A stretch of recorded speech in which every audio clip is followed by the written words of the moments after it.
اور دوسرا لفظ ہے اللہ۔ ہمارے نزدیک یہ ایک لفظ ہے اور ویسا ہی لفظ ہے جیسے پروردگار کو مخاطب کرنے کے لیے ہم خدا لفظ استعمال کرتے ہیں، الوہیم، یہوہ، تھیوس، کیوس، یا کوئی بھی اصطلاح یا کوئی بھی لقب جو پروردگار کو مخاطب کرنے کے لیے استعمال کیا جاتا ہے، جیسے دوسرے القاب ہیں ویسے ہی اللہ لقب ہے۔ جبکہ اس پر بہت سارے مسیحی اساتذہ اعتراض کرتے ہیں کہ یہ ہم مسیحوں کو استعمال نہیں کرنا چاہیے، ہمیں پروردگار کو اللہ کہہ کر مخاطب نہیں کرنا چاہیے۔ ہمارے نزدیک ابھی تک کوئی ایسی دلیل یا کوئی ایسی وضاحت سامنے نہیں آئی جس کو سننے کے بعد، جس کو پڑھنے کے بعد، جس کو دیکھنے کے بعد یہ کہا جائے کہ ہاں یہ اتنی معقول بات ہے کہ واقع ہی مسیحوں کو اللہ کی اصطلاح جو ہے وہ پروردگار کے لیے استعمال نہیں کرنی چاہیے۔ اس میں ابھی تک جو دلائل سامنے آئے ہیں، ابھی تک جو وضاحتیں سامنے آئی ہیں، ان میں یا تو تعصب نظر آتا ہے اور یا پھر ان میں بہت ہی کمزوری اور کمی نظر آتی ہے۔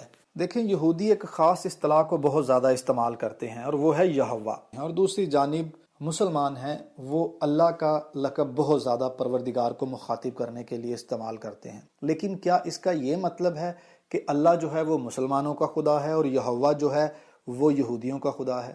یہ تو بالکل ایسے ہی ہو گیا جیسے قدیم زمانوں میں لوگوں کے پاس خدا ہوا کرتے تھے، بہت سارے بت ہوا کرتے تھے۔ ایک بت ہوتا تھا جو جنگ کے لیے ہوتا تھا، ایک خدا ہوتا تھا جس کو وہ ہوا اور پانی کا خدا تسلیم کرتے تھے، کوئی فصلوں کا ہے تو کوئی شادی کے موقع پر نکال لیا جاتا تھا اور کسی کو بچے کی پیدائش پر بنا کر کھڑا کر دیا جاتا تھا۔ تو مختلف موقعوں پر مختلف خدا تھے۔ اسی طرح سے سرحدوں کے خدا ہوا کرتے تھے، قبیلوں اور قوموں کے خدا ہوا کرتے تھے۔ تو کیا آج بھی ایسے ہی ہے کہ یہ مسلمانوں کا ہے، یہ ہندوؤں کا ہے، یہ کرسچنوں کا ہے؟ تو یہ عجیب سی بات معلوم ہوتی ہے۔ پروردگار کو مخاطب کرنے کے لیے اگر کوئی لفظ استعمال کیا جاتا ہے تو یہ اہمیت نہیں ہے کہ اسے کون استعمال کر رہا ہے یا کون کون اسے استعمال کرتا رہا ہے۔ اہم بات یہ ہے کہ وہ ایک لفظ ہے اور اس لفظ کے کوئی معنی ہے، اور وہ معنی اگر ہماری سمجھ میں آتے ہیں تو ہمیں کوئی بھی نہیں روک سکتا پروردگار کو مخاطب کرنے کے لیے۔ اگر اس کے معنی اس قابل ہیں پروردگار کے لیے استعمال کیا جائے تو ہم کیوں نہ اس لفظ کا استعمال کریں، صرف اس غرض سے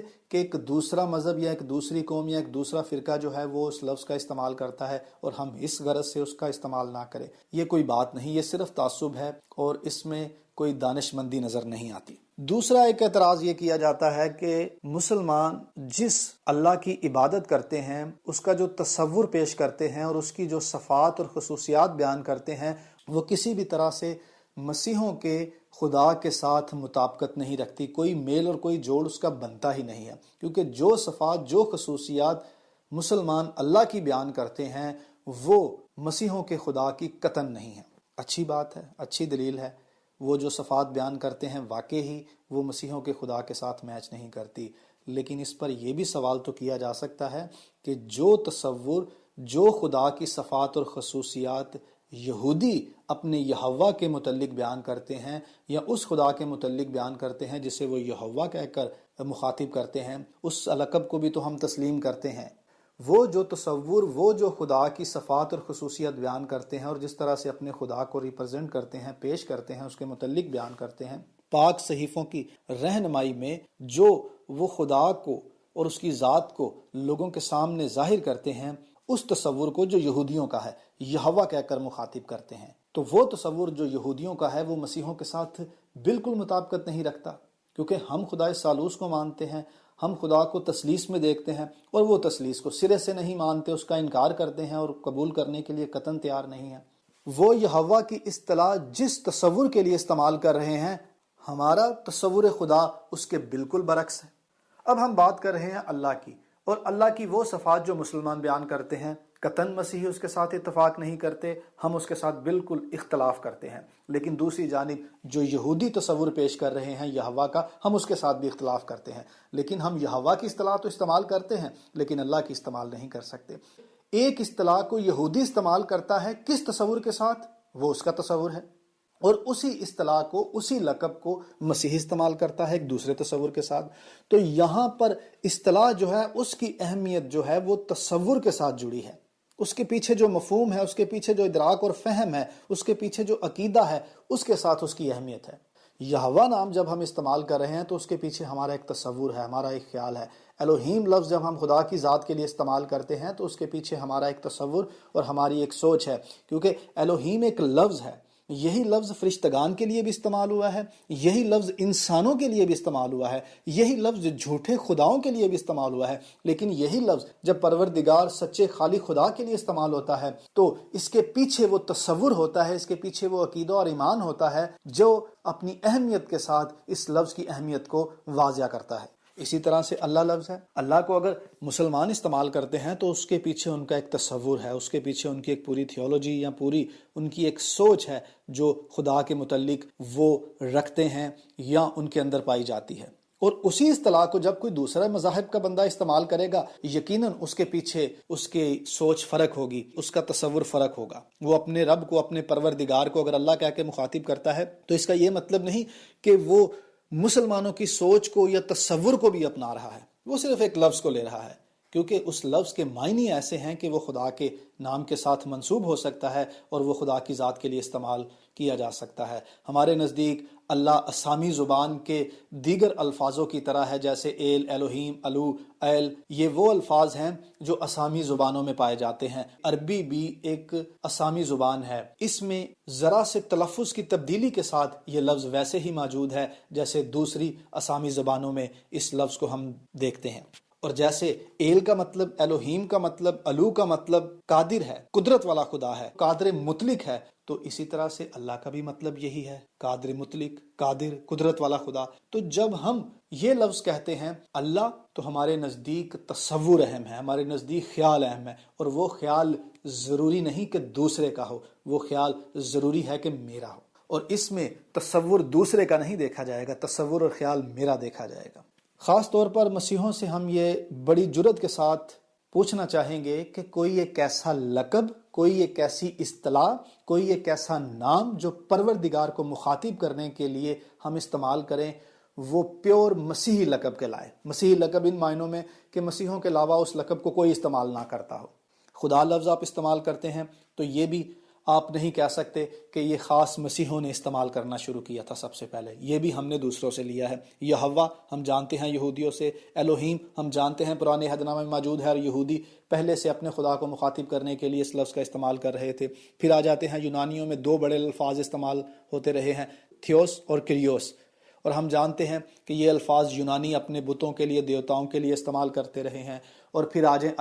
اللہ کا لفظ جو ہے وہ اسلام سے پہلے بتوں کے لیے استعمال ہوتا تھا، اور اس بت کے لیے جو بڑا بت ہوتا تھا، بالکل اسی طرح سے جس طرح سے الوہیم کا لفظ یا ایل کا لفظ دیگر اقواموں میں، اسامی مذاہب میں جو ہے یہ لفظ استعمال ہوتا تھا ایل کا یا الوہیم کا، اس خدا کے لیے جو سب سے طاقتور اور سب سے بڑا ہوتا تھا، یہ صرف عرب ہی استعمال نہیں کرتے رہے بلکہ اور اسامی مذاہب جو ہیں وہ بھی اسی طرح سے کرتے رہے ہیں کہ وہ ایل کا یا الوہیم کا لفظ اس خدا کے لیے استعمال کرتے تھے جو سب سے طاقتور اور سب سے بڑا اور سب سے آگے ہوتا تھا، لیڈر گاڈ جو ہوتا تھا، اس کے لیے اس لفظ کو استعمال کیا جاتا تھا۔ تو یہ وہ سارے الفاظ ہیں جو پہلے سے رائج تھے، جو پہلے سے موجود تھے، اور وہی الفاظ جب ہمیں سچے خدا کی پہچان ہوئی، جب ہمیں حقیقی خدا کی پہچان ہوئی، قادر مطلق کی پہچان ہوئی، خالق کی پہچان ہوئی، تو وہی اصطلاح، وہی الفاظ جو ہیں سچے خدا کے لیے، پروردگار کے لیے، حقیقی خدا کے لیے استعمال کرنا شروع کر دیے۔ کیونکہ ضروری یہ نہیں تھا کہ یہ الفاظ کیونکہ جھوٹے خداؤں کے ساتھ استعمال ہوتے رہے ہیں، ان کے ساتھ منسوب تھے، اس لیے ہم اسے سچے خدا کے ساتھ منسوب نہیں کر سکتے۔ اہم بات تھی ان الفاظوں کے معنی اور پھر تصور، اس کے پیچھے وہ مفہوم، وہ خیال، اس کے پیچھے وہ سوچ جس کے تحت کسی خدا کو مخاطب کیا جاتا ہے۔ ہو سکتا ہے اس میں ہماری سوچ اور ہماری عقل اور ہمارے دلائل بہت ہی کمزور ہوں، اور ہماری کوئی حیثیت نہیں کہ ہم اپنی رائے کو سامنے رکھیں یا اپنی سوچ کو سامنے رکھیں۔ ویسے بھی ہماری کیا خاصیت اور کیا حقیقت ہے کہ ہم اپنی کسی رائے سے کسی کو قائل کرنے کی کوشش کریں۔ ہم یہاں پر ایک شہادت پیش کرنا چاہیں گے، اور ہمارے نزدیک یہ شہادت ایسی معتبر ہے کہ جسے ہم تسلیم کر سکتے ہیں، جسے ہم قبول کر سکتے ہیں۔ اس میں ہم ان علماء کرام کا ذکر کریں گے جو اردو ادب میں مسیحی حلقوں میں کسی بھی طرح سے نظر انداز نہیں کیے جا سکتے، اور یہ تقریباً وہ تمام علماء کرام ہیں جو اسلام میں ایک نامور ہستی کے طور پر پہچانے جاتے تھے، اور علمی طور پر ان کی ایک اہمیت اور عظمت تھی۔ یہ جب مسیحت میں آئے تو مسیحت میں انہوں نے اتنے بڑے کارنامے کیے، اور تحریری طور پر ان کی کتب ہمارے پاس آج بھی موجود ہیں، جن کو پڑھنے کے بعد ہم بہت ساری باتوں کو سمجھتے ہیں، اور بہت سارے معاملات سے ہمیں آج بھی فیض نصیب ہوتا ہے، علمی طور پر بہت ساری باتوں کی واقفیت حاصل ہوتی ہے۔ ان کی تحریروں میں کہیں پر بھی آپ دیکھ لیجئے یہ پروردگار کو مخاطب کرنے کے لیے، سچے خالی خدا کو، خدائے ثالوث کو مخاطب کرنے کے لیے اللہ کی اصطلاح کثرت سے استعمال کرتے ہیں، اور کہیں پر بھی ان کو کوئی دقت، کوئی پریشانی نہیں ہوتی کہ یہ اللہ لفظ کو استعمال نہ کرے۔ ان ناموں میں بڑا نام علامہ آرچ ڈیکن برکت اللہ صاحب ہیں، علامہ حاجی سلطان محمد پال صاحب ہیں، علامہ عماد الدین، علامہ اکبر مسیح، اور ایسے بہت سارے بڑے بڑے نام ہیں۔ ان تمام علماء کرام کی آپ کتب کا مطالعہ کر کے دیکھ لیجئے، آپ کو اللہ کی اصطلاح کثرت سے ملے گی، بلکہ یہ پروردگار کو مخاطب کرنے کے لیے اسی ہی لفظ کا استعمال کرتے ہیں، اور بہت کم کہیں کہیں دوسری اصطلاح یا القاب کا استعمال کرتے ہیں۔ علمی طور پر عربی کے یہ لوگ ماہر تھے، ان کی اپنی ایک مہارت ہے، یونانی اور عبرانی سے یہ کافی واقفیت رکھتے تھے، اور ان کی کتابوں میں وہ ساری باتیں نظر آتی ہیں، اور لسانیات کے لحاظ سے یہ کس قدر ماہر لوگ تھے۔ اگر کہیں پر بھی کوئی ایسی بات ان کو نظر آتی تو کہیں نہ کہیں کوئی ایک تحریر یہ ضرور لکھتے جس میں اس بات کی وضاحت کرتے کہ مسیحوں کو اللہ کی اصطلاح استعمال نہیں کرنی چاہیے۔ ہاں، یہ آج کل کے دور میں بہت سارے انٹرنیٹ پہ اور دیگر ذرائع ابلاغ کے ذریعے سے اس طرح کی تحریریں سامنے آ رہی ہیں کہ مسیحوں کو اللہ کی اصطلاح استعمال نہیں کرنی چاہیے یا اللہ کا لقب استعمال نہیں کرنا چاہیے۔ اب بات کرتے ہیں اس موضوع کے اگلے لفظ کی، یعنی آمد کی۔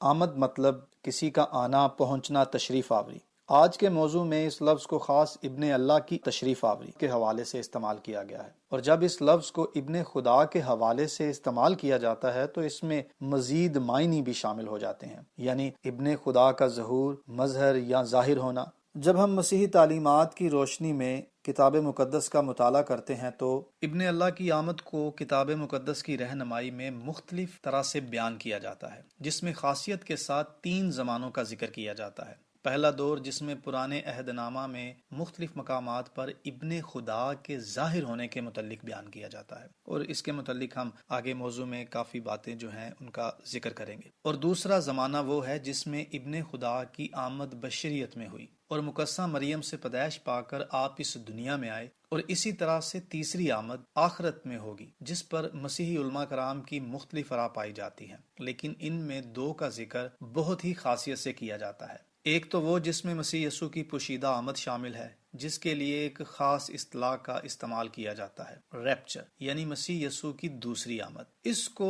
دوسری آمد اس لیے کہا جاتا ہے کیونکہ اس میں یسوع مسیح مقدسہ مریم سے پیدا ہوئے اور بشریت میں انسانوں کے درمیان رہتے ہوئے صلیبی موت کا دکھ سہا، اور پھر تیسرے دن مردوں میں سے زندہ ہو کر آسمانی خدا باپ کی دہنی طرف جا بیٹھے، اور اب پھر وہ دوبارہ آئیں گے تاکہ دنیا کی عدالت کرتے ہوئے ایمانداروں کو کاملیت کے درجے تک لے جائیں اور ابدیت کا وارث بنائیں۔ اسی کے ساتھ ایک اور رائے پائی جاتی ہے، اس میں یہ بیان کیا جاتا ہے کہ مسیح یسوع کی صرف ایک ہی اب آمد ہوگی، اور وہ آخرت میں آئیں گے، تمام دنیا کی عدالت کریں گے، اور وہ لوگ جو قابل قبول ہیں ان کو ابدیت میں داخل کریں گے، اور یہ وہ آمد ہے جس میں ہر بشر، ہر انسان جو ہے پروردگار کو دیکھے گا۔ تو یہ مختلف 2 آراء ہیں۔ ایک یہ کہتے ہیں کہ جس میں پہلے پوشیدہ آمد ہے اور پھر دیدنی آمد ہے جس میں ساری دنیا جو ہے، ساری دنیا کے لوگ مسیح یسوع کے سامنے ہوں گے، اور دوسری رائے جو ہے اس میں کہا جاتا ہے کہ نہیں، ایک ہی آمد ہے، اور پہلی رائے میں کہا جاتا ہے کہ نہیں، 2 طرح کی آمد ہے۔ تو یہ مختلف آراء ہیں، ان کے متعلق مزید بات ہو سکتی ہے، اور آپ کی دوبارہ آمد کے متعلق یہ 2 آراء جو پائی جاتی ہیں ان میں اختلاف رائے بہت زیادہ ہے، اور اس کے علاوہ اور بھی بہت سی آراء ہیں، بہت سارے دیگر فرقے ہیں، وہ مختلف طرح سے آپ کی آمد کو دیکھتے ہیں، جس میں 7 ڈے ایڈوینٹسٹ چرچ ہے، اور اس کے ساتھ یہوہ وٹنس والے اور اونلی جیزس والے، مورمنز، اور یہ فرقے بھی آپ کی آمد کے متعلق مختلف آراء پیش کرتے ہیں اور مختلف ٹائم ٹیبل اور مختلف طریقہ کار بیان کرتے ہیں۔ اور اس کے ساتھ آپ جانتے ہیں کہ مسلمان علماء کرام جو ہیں وہ بھی مسیح کی آمد کے متعلق بیان کرتے ہیں، تو سب نے اپنے لیے کچھ نہ کچھ نظریات اور کچھ نہ کچھ وضاحتیں رکھی ہیں جن کو وہ بیان کرتے ہیں، لیکن آج ہماری خاص توجہ آپ کی پیدائش پر ہوگی، جس کے حوالے سے ہم بات کریں گے، اور خاص ہم اسی پر فوکس کریں گے، اسی پر توجہ دیں گے، اور اس کے ساتھ جو دوسری باتیں ہیں ان کی تھوڑی بہت نشاندہی ضرور کرتے جائیں گے۔ اس میں جتنی باتیں ممکن ہو سکتی